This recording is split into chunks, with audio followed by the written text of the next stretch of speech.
We did a lot of brushing, but quite well paid. We got £100 a day. That's good. I'm telling you, it was good on the muscles as well. I did that, and I did a lot of tree planting where I was actually doing the hammering. Oh, you were putting the stakes in, were you? Yeah, because she was doing hammering, with a big hammer, and she was A lump hammer. up on her head. She was like a ghoul, smashing all these posts. You could see her silhouetted on the hilltop in the distance. when I was angry, there was one guy there, and he went, "Oh my God, you look like a Russian general. I don't come near you." Her face was like this, just smarting, This is determination, you see. Effort.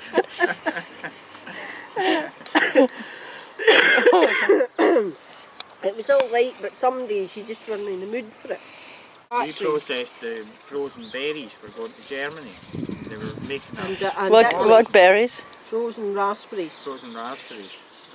Took them in and froze them, and then you had to pick out the best ones and put them in these wee punnets and grade them. And but you were standing inside a freezer doing it, so you can imagine how cold you were. And you had this big... Because... You were dressed like an Eskimo, really. Right, with a big furry hood and that, doing this. And I had Elvis blaring on a tape the whole day to cheer us up. No, it really is just terrible, isn't But they brought in that's when they started bringing the Polish folk. They brought them in because they were giving them £1 an hour, they were £2.50. You were undercut, weren't you? No, we got £2.50, but they only got £1 an hour. Oh, really? It wasn't right, but they had 30 poles, and they put them on the elevators at night, because they're trying to do a night shift and a day shift, because the berries had to be graded right away, or they would turn. And once they froze, the rotten ones in, it wasn't very easy to get them out then, because you couldn't defrost them and start again. So you had to grade them as they came before you froze them. So they put them on there, and they were standing like this, talking in Polish with one hand, but they would stand all night, and they were going, "Oh, they're great workers." I said, "They're not great workers, we're having to go behind them and re-clear the berries." And there was only 3 of us, and we were having to go in this thing. It was moving, and I was sick as a dog, moving like this in front of me. I felt like I was going to vomit. And you had to watch your hand could get caught in the thing. Yes. So this is what you were doing, and bagging them up, and then you would have to put them in the punnets. The poles were left this day to put the stickers on the boxes. We made up the boxes with the tape. Boxes, and then put the punnets and the layers and the layer on the top, and had to put stickers to Germany on it. And you know what happened? They went and put Italian stickers on the German ones, and some Dutch stickers on the Germans. And the Germans rejected 30 tonne of berries because they had Italian and Dutch stickers on them. Instead of German stickers on the outside of the box. Didn't know what... Back in these big trunk lorries, the big articulated ones. Off, and she ran away up the bank, and then she slipped on the way down with camel wellies and a white coat, and she came down on the seat of her pants there. There was a big brown trail down the back of the like I'd done something by the time I got down. It was an orangey and I ran after her and hoofed her, so there was a footprint added. Great. We went to fight and we walked out. We went away at 2 o'clock and said we're not coming back. The butchers locked themselves the butchers locked themselves in the thing when we started fighting. And the boss hid in his office and then he come out. And then later on he came up and went, is it all right now? Do you want to come down? After you had a wee cup of tea and calmed down, just calm down. Then he came back 2 hours later and asked us to come back down.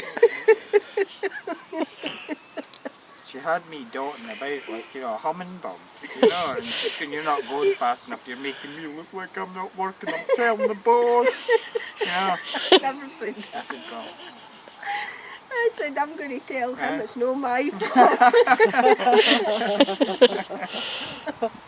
The town centre of the town there, his father was angry because his son didn't get in.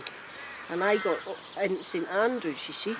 I was going to be doing history and English at St Andrews Uni, but then I decided at the last minute to do Gaelic, so that only meant Aberdeen, Edinburgh or Glasgow, because there were only 3 doing it. So I went to Aberdeen because it had the best rating for languages. So anyway, he that day, and he asked me, and he was really angry, well, how did you get on your results? So I just told him that I was all dressed up and I was working in that factory with all that money, and we had one day off in about 6 weeks, and I was getting an ice cream and a Mars bar. And instead of putting it in the bag, I kept it out because we were going to eat it going out, me and Bridget, and he threw the receipt away and then accused us of stealing in front of a packed shop after we paid him. So my sister Isabel went to a lawyer, and the lawyer sent a letter to him, and he did apologise eventually. But in the meantime, Harry, that died in December, he was down below. Harry was like, you ever see that film Shaft with the big black guy with the hair like that? Massive, and a big, massive, and that's what he looked like. And I met Harry and that, and we were telling them what had happened to us. So Harry and my brother Bob were drunk. They'd come out of the pub, and we told them. So they went in, started arguing, and they got one of them and put him in the big freezer and sat on top of him. And they called the police to them. Said, I'm going to kill you for doing that. My cousin got accused of this. Jordan. The police came and took them away, and they didn't even know the full story. But now these folk are actually okay. But I think at that time they were just annoyed because they didn't think a traveller should be cleverer than their son or daughter. She went back into the shop. I boycotted it. I never went back in for years. It was only recently I went back in. Very recently, because I had to go in for Margaret. It was dying of cancer. 2 years ago, that's the first I went back into that store. But since 1985. I mean, to fit you up like that is just terrible. But a scapegoat, you know, and that's what happened to me at W.H. Smith. You know, I was the scapegoat. Yeah, that's right. But never mind, I got you a job as a gardener. Because I was working as the cream tea waitress in the Hydro Hotel up there. She lasted a morning. I saw the Hydro Hotel. 2.5 hours, right? And I said, oh, I've got the hang of it. This was my trial run before I started the next day. I said, oh, I've got the hang of it. And I said, but start quiet. I think what I'll do is I'll just go home. It'll save you money and I'll come back tomorrow. So I went home and I parcelled up a silly looking uniform with a pinafore on that. Like a black pinafore and these stockings. Burgundy it was. Burgundy and a wee hat with your head sitting there, look at a pillbox. And I said, I'm no wearing that if I never get money. So I thingied it up into brown paper and gave it him. And before I left, I went and spoke to the manager and said, my brother's a student looking for a job. I said, do you like outdoor stuff? So he said, well, we're needing a part-time gardener if he wants to come up and see old Jimmy tomorrow. So he went up and saw Jimmy and got that job. And he started that next morning, and I passed up my parcel with him to give to Frank, who was in charge of the cream teas and the kitchen and that. And he said, I don't know what it is, she told me to give this to you. And it was a uniform, I never went back. Jimmy said to me, the head gardener, she broke all records, that lassie. She was there in minute and then she was gone in a flash. She's the quickest ever in and out of the establishment. I just made my mind up I was going to go back. No, I don't blame you. You know, instinctively. Yes. You know what you had to do with the wee cups? It was fancy wee things, because it was the deluxe lounge I was working in. And you had to put them all the saucers like that and fit the 4 cups inside one another on top of the top saucer. So, you know, they were sitting neatly. And I couldn't do it, I was breaking the handles off them and everything. There was bits of cups lying under the chairs and that, kicking them out the way. I said, nah, this is no for me. I was trying to disguise the broken ones and hide them behind cushions and everything before he came back. Yeah, that was to stop them taking the bodies out. That's what it was. I was trying to remember why it was. But that's rung a bell now. That's interesting. What they used to do was they would put their hand over the person's mouth and sit on their chest with their knees where one pinned the arms. Yeah. So that eventually they couldn't breathe. Aye. You know, and that was called bucket, so they just silently, you know, forced all the breath out of their body. But then they moved to chloroform. So then, when they were running short of supplies for John Knox in the medical profession to experiment on Edinburgh, they started going out round the graveyards, digging up the newly interred. That's when they went to the body snatching side of it, I was telling you. And they went with a horse and cart up and down through Pitlochry. Aye. You know, in the 1800s, early 1800s, looking for bodies. Then the early 1900s it was a car, and as I say, they took chloroform sweeties. They put it under the back of the tent, they would put their hand over the tent's mouth, you know, with a handkerchief with ether or Or if they befriended them, they would go during the evening and give them the sweeties and give the adults the drink. Yeah, because they were curious about where they came from.